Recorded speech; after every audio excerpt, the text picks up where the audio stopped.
अगर ऐसा कहीं लिखा है तो ए का मान ये होता है, बी का मान ये होता है, सी का मान ये होता है। लेकिन कब होता है ये? जब ऊपर वाले वेरिएबल के साथ कोई भी संख्या गुणा में ना हो। हाँ होगा, देखो इसका इसमें भी होगा, इसमें भी होगा और इसमें भी गुणा होगा। तो 3 का गुणा इधर से होगा तो 12 हो जाएगा, 3 का गुणा 5 से होगा तो ये 15 हो जाएगा। तो 10:12:15, 10:12:15, ऑप्शन नंबर बी। ऐसी कौन सी संख्या है जो 3, 5 और 9 से कट जाती है? तो इनका लासा होगा 45, 45 ही होगा। तो 45 का ये जो गुणा है वो इधर भी होगा, इधर भी होगा और इधर भी होगा।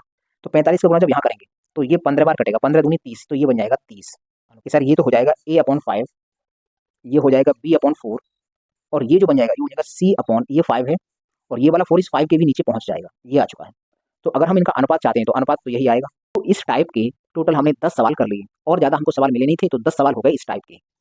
हाय everyone, let's crack one day exams Hindi में। मैं प्रदीप आपका स्वागत करता हूं। Welcome to the study 24.7।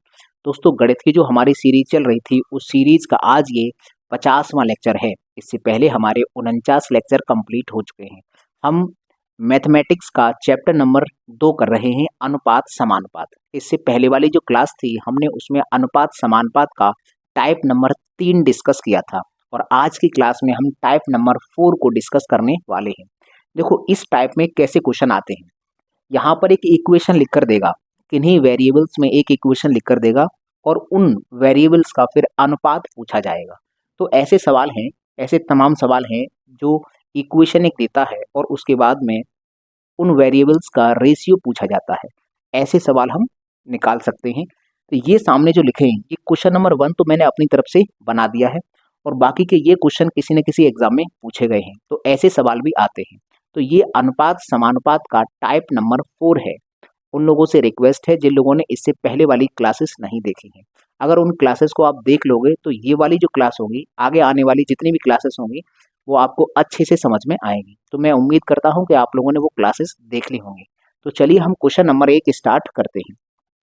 यदि 4a बराबर 3b है तो a अनुपात b का मान बताओ। ये एक छोटा सा इक्वेशन दिया है और इससे हमें a अनुपात b का मान चाहिए। तो हम इसको सॉल्व कर देते। वैसे तो हम इसको डायरेक्ट दिखा देंगे लेकिन हमें अभी थोड़ा सा समझाना है आपको। 4a बराबर यहाँ पर लिखा 3b। हमने जब भी आपको शुरुआत में जब दिव्यास्त्र वाली जो क्लासेस बताई थी तो हमने उसमें ऐसे इक्वेशन से बताया था कि वेरिएबल्स की वैल्यू कैसे निकालते हैं। जब भी कहीं ऐसे लिखा रहता है, जैसे हमें a का मान चाहिए तो a को छुपा लो, तो कितना दिख रहा है? 3 दिख रहा है, तो इसका मतलब a का मान होगा 3। और अगर b की वैल्यू चाहिए तो b को छुपा लो, कितना दिख रहा है? 4, तो ये इसका मान होगा 4। इसका मतलब a का मान इस बराबर के साइन को पार करके इधर मिलता है और b का मान इस बराबर के साइन को पार करके इधर मिलता है। तो हम अगर यहाँ से a अनुपात b निकालना चाहें तो a की वैल्यू होगी 3, 3 यहाँ आ जाएगा, अनुपात b की वैल्यू है 4, तो 4 यहाँ आ जाएगा। तो इस सवाल का तो जवाब हुआ 3:4 और ऐसा है ऑप्शन नंबर बी में। ये सवाल मैंने अपनी तरफ से बनाकर रख दिया है। आगे के जितने भी क्वेश्चन है वो एग्जाम में ही आए हुए हैं। तो देखो ये आसान सवाल था, हम ऐसा भी कर सकते हैं। अगला हम क्वेश्चन देखते हैं, क्वेश्चन नंबर 2। ये कह रहा है कि 4m बराबर 5mn बराबर 20c, तो m अनुपात n अनुपात c का मान ज्ञात करो। तो देखो हमने अभी बताया है जिसकी वैल्यू चाहिए उसको छुपा लेते हैं।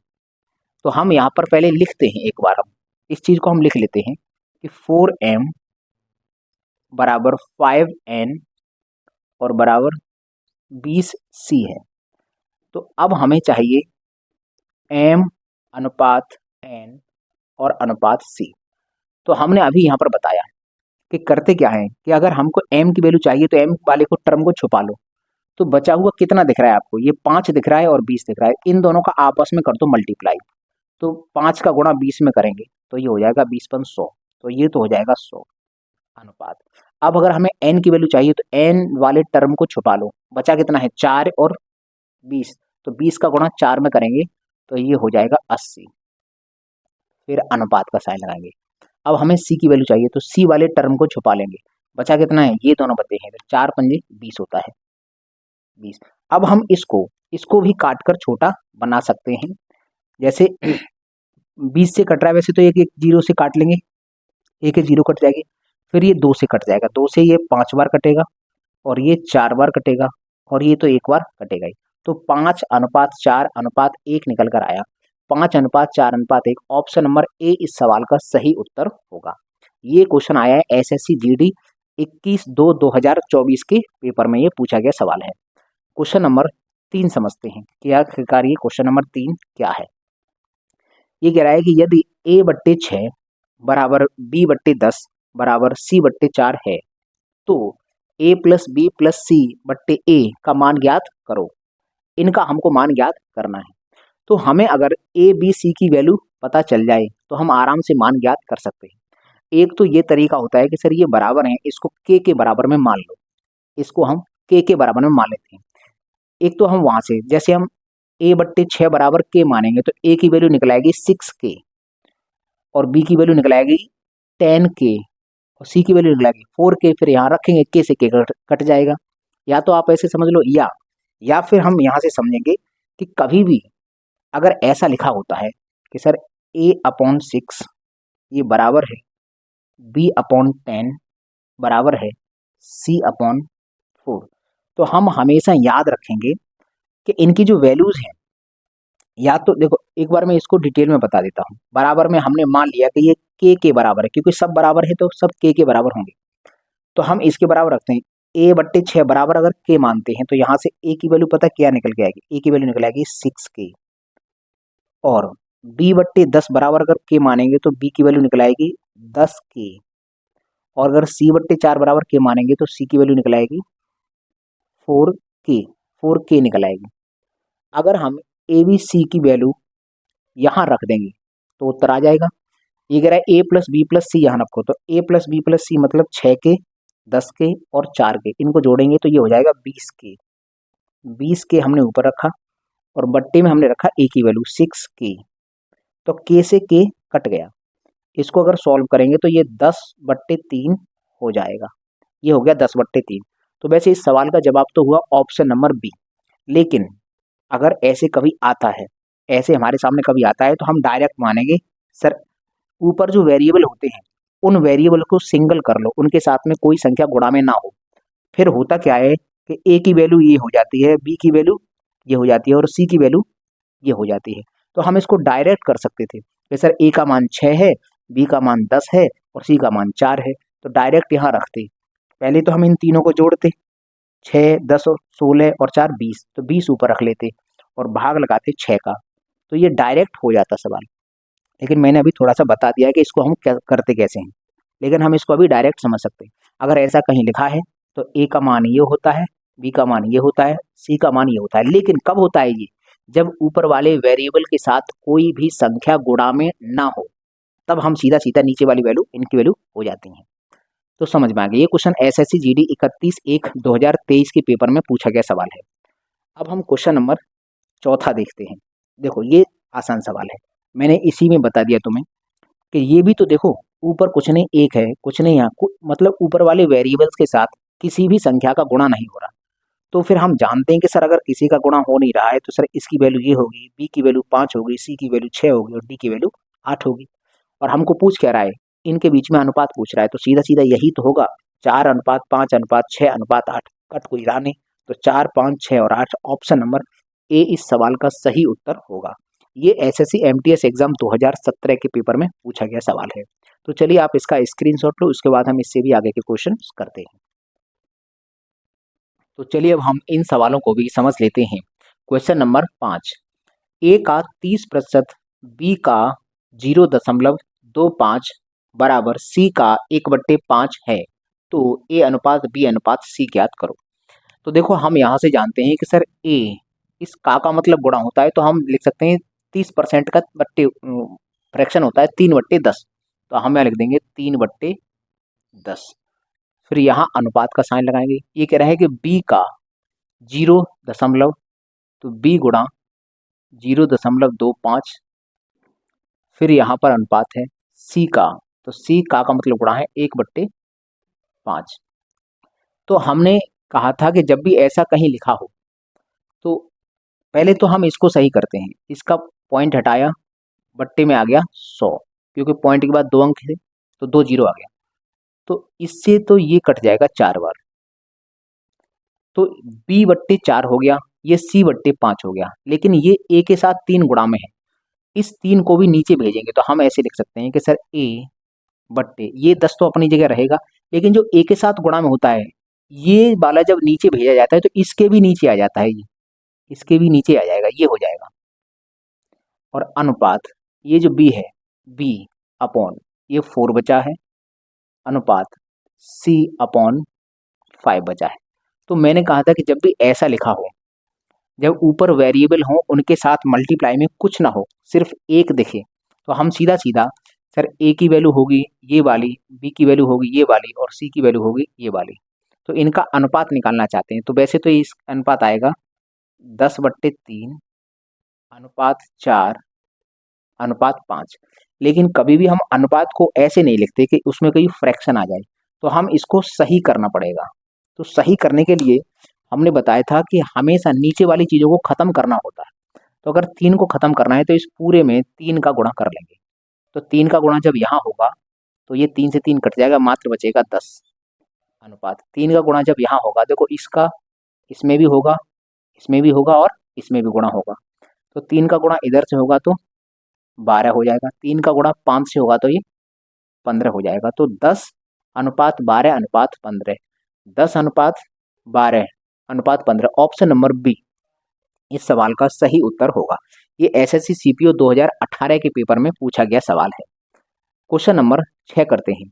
तो देखो ये जो क्वेश्चन नंबर है, हम जानते हैं कि सर देखो ए की वैल्यू निकालने तो ए को छुपाते सामने मिलता है, तो ए के सामने तो ये 3 रखा है और हमने बताया है अभी कि जब अकेला ये होता है तो उसके नीचे जो संख्या होती है वो इसकी इसी वेरिएबल की वैल्यू होती है।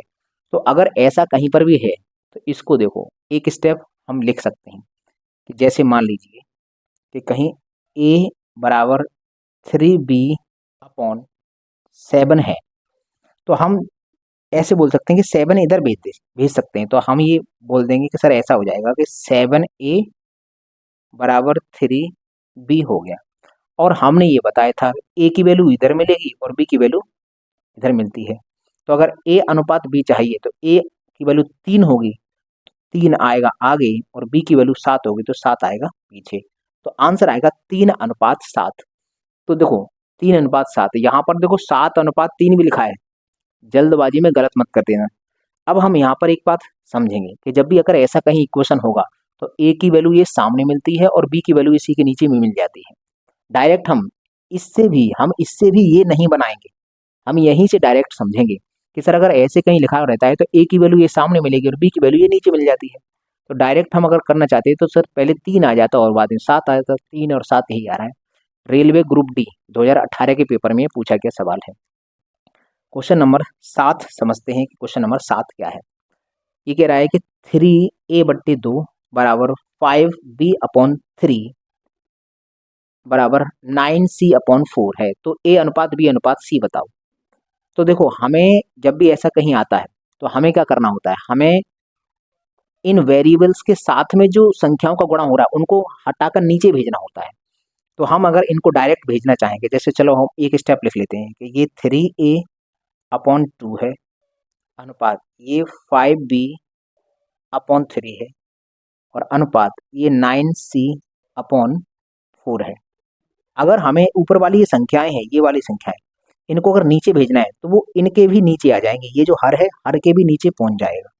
तो हम इसको लिखेंगे सर ये जो हो जाएगा a बट्टे इस 2 के भी नीचे पहुंच जाएगा ये 3, तो ये हो गया अनुपात। यहाँ हो जाएगा b बट्टे जब इस 5 को भेजेंगे तो इस 3 के भी नीचे पहुंच जाएगा 3/5 और यहाँ से अगर 9 को भेजेंगे तो c बट्टे ये इस 4 के भी नीचे पहुंच जाएगा 9, ये आ चुका है। अब हम जानते हैं कि सर ऐसा अगर कहीं होता है तो सीधी सीधी वैल्यू सर a की वैल्यू ये होती है, b की वैल्यू ये होती है और c की वैल्यू ये होती है। तो a अनुपात b अनुपात c चाहिए तो हम निकाल देंगे सर यही हो जाएगा कि 2/3 अनुपात 3/5 अनुपात 4/9। लेकिन हमें पता है कि नीचे से इन संख्याओं को खत्म करना होता है। तो अब एक बात बताओ, ऐसी कौन सी संख्या है जो 3, 5 और 9 से कट जाती है? तो इनका लासा होगा 45, 45 ही होगा। तो 45 का ये जो गुणा है वो इधर भी होगा, इधर भी होगा और इधर भी होगा। तो 45 का गुणा जब यहाँ करेंगे तो ये 15 बार कटेगा, 15 दूनी 30, तो ये बन जाएगा 30 अनुपात 45 का गुणा जब यहाँ होगा तो 5 से ये 9 बार कटेगा, 9 तिया 27, ये 27 बन जाएगा। 45 का गुणा जब यहाँ होगा तो ये 9 से 5 बार कटेगा, 5 चौका 20। तो इस सवाल का जो जवाब होगा 30:27:20। ये हम इस सवाल का जवाब कर रहे हैं, इस वाले का, इस वाले का ही किया है, हाँ इसी वाले का। और इस सवाल का जवाब ये था। तो ये हमारा निकला है 30, 27 और 20। 30, 27 और 20, ऑप्शन नंबर सी इस सवाल का सही उत्तर होगा। अब हम करते हैं क्वेश्चन नंबर 8। यदि 1.5a equals to 1/2b equals to 4c है तो a अनुपात b अनुपात c का मान ज्ञात करो। तो देखो ये सवाल चलो HW में बोलता हूँ। एक काम करो, अभी इस वीडियो को रोको और रोक के इस सवाल का जवाब निकालो, क्योंकि जब तुमने इतना सीख लिया है तो ये सवाल तुम कर सकते हो। तो अपना पेन और कॉपी लेकर बैठा करो। मैं बीच में वैसे तो ज़्यादातर देता नहीं हूँ, लेकिन कभी कभी एक आध सवाल में तुमसे भी करवा लूँगा, तो थोड़ा हाथ पैर चला लो तो ज़्यादा ठीक रहता है। तो इस सवाल का ये तुम्हारे लिए है क्वेश्चन, ये तुम्हारे लिए। इस वीडियो को रोको और सॉल्व करके इसका उत्तर निकालो, ठीक है। मैं इसका जो उत्तर होगा वो कमेंट बॉक्स में दे दूंगा, या फिर एक काम करो, मैं तो लिख दूंगा वहां पर, लेकिन तुम अपने उत्तर पर अडिग रहो। इन 4 में से कौन सा इसका जवाब निकल कर आएगा वो तुम निकालो, ठीक है भाई। तो चलिए इसका लीजिए स्क्रीनशॉट, उसके बाद हम बचे हुए सवालों को करते हैं। तो चलिए अब हम इस टाइप के अंतिम 2 सवालों को भी समझ लेते हैं। Question number 9, 20% of A is equals to 5/6b is equals to 10% of C. ये इक्वेशन दिया है, तो हमको a अनुपात b अनुपात c का मान चाहिए। तो देखो हम इसको लिखते हैं पहले, हम इसको पहले लिखते हैं कि ये जो 20% है इसका फ्रैक्शन होता है 1/5, तो हम डायरेक्ट लिखेंगे 1/5 a इज इक्वल्स टू, ये है 5/6b, 5/6b और इक्वल्स टू ये जो 10% है इसका फ्रैक्शन होता है 1/10, तो 1/10 और इसके मल्टीप्लाई में यहाँ पर हो जाएगा c। अब हमने कहा था कि जब भी इनका अनुपात चाहिए तो a b c इनके साथ में कोई भी संख्या गुणा में नहीं दिखे, तो अगले स्टेप में हम इसको लिख देंगे, अगले ही हम स्टेप में लिख देंगे कि ये तो हो जाएगा a/5, ये बन जाएगा b, और इस वाले 5 को जब नीचे भेजेंगे तो वो 6 के भी नीचे पहुंच जाएगा, तो 6/5 हो जाएगा, ये हो जाएगा बराबर c/10 हो गया। अगर ऐसे कहीं लिखा होता है, अगर ऐसे कहीं लिखा होता है तो इस a का मान ये होता है, b का मान ये होता है और c का मान ये होता है, तो इनका जो अनुपात निकल के आएगा वो आएगा 5/6/5/10। हमने कहा था कि जब भी अगर कहीं ऐसा लिखा रहता है कि किसी अनुपात में कोई फ्रैक्शन आ जाता है तो उस फ्रैक्शन को भी हमें खत्म करना होता है। तो हम देखते हैं कि सर ये 5 खत्म करना है तो सब में 5 का गुणा कर देंगे। अब ये जो 5 का गुणा है वो इसमें भी होगा, इसमें भी होगा और इसमें भी होगा, तीनों में गुणा होगा। तो जब 5 का गुणा यहाँ होगा तो ये तो बना लेगा 25 अनुपात, 5 का गुणा जब यहाँ होगा तो 5 से 5 कट के मात्र 6 बचेगा अनुपात, और जब इस 5 का गुणा यहाँ होगा तो ये बन जाएगा 50। तो ऑप्शन नंबर कौन से में 25:6:50 है, तो 25:6:50 ऑप्शन नंबर सी इस सवाल का सही उत्तर होगा। तो उम्मीद करते हैं तुम्हें ये समझ में आया होगा। अगला क्वेश्चन है क्वेश्चन नंबर 10। ये कह रहा है ए का 20% है, तो हम डायरेक्ट लिखते हैं सर ए और इसका 20%, 20% का फ्रैक्शन होता है 1/5 बराबर बी का 25%, तो सर बी और 25% इसका फ्रैक्शन होता है 1/4, तो गुणा में 1/4 इसका फ्रैक्शन बराबर सी, और सी का 80%, 80% इसका फ्रैक्शन कितना होता है, 80 का होता है 4/5, 80 का होता है 4/5। अब हमें ए बी सी का अनुपात चाहिए तो ऊपर वाली संख्याओं को नीचे भेजना होगा। तो अगला ही स्टेप हम ये लिख सकते हैं कि सर ये तो हो जाएगा a/5, ये हो जाएगा b/4, और ये जो बन जाएगा ये हो जाएगा ये 5 है और ये वाला 4 इस 5 के भी नीचे पहुंच जाएगा, ये आ चुका है। तो अगर हम इनका अनुपात चाहते हैं तो अनुपात तो यही आएगा, यहाँ कर देते हैं। अनुपात चाहते हैं तो ये आएगा 5/4 अनुपात 5/4। लेकिन जब भी कभी इस तरह से अनुपात होता है तो हमें उसको ख़त्म करना होता है फ्रैक्शन को। तो फ्रैक्शन को ख़त्म करने के लिए 4 का गुणा इस पूरे में होगा। तो 4 का गुणा जब यहाँ हो जाएगा तो ये बन जाएगा 20 अनुपात 4 का गुणा जब यहाँ हो जाएगा तो ये बन जाएगा 16 अनुपात 4 का गुणा जब यहाँ हो जाएगा तो ये कट जाएगा, अभी ये बचेगा सिर्फ 5। तो 20, 16 और 5, 20, 16 और 5 ऑप्शन नंबर ए इस सवाल का सही उत्तर होगा। तो इस टाइप के टोटल हमने 10 सवाल कर लिए और ज़्यादा हमको सवाल मिले नहीं थे, तो 10 सवाल हो गए इस टाइप के। तो चलो, हमें उम्मीद है कि आपको ये समझ में आ रहे होंगे। यदि समझ में आता है तो चैनल सब्सक्राइब कर सकते हैं, अपने दोस्तों से भी करवा सकते हैं, और अपनी नॉलेज को एनहेंस करना है तो लगातार हमारे सर जुड़े रहिए। तो चलिए, मुझे दीजिए इजाज़त, मैं मिलता हूँ आपको अगली टाइप में। तब तक के लिए नमस्कार दोस्तों।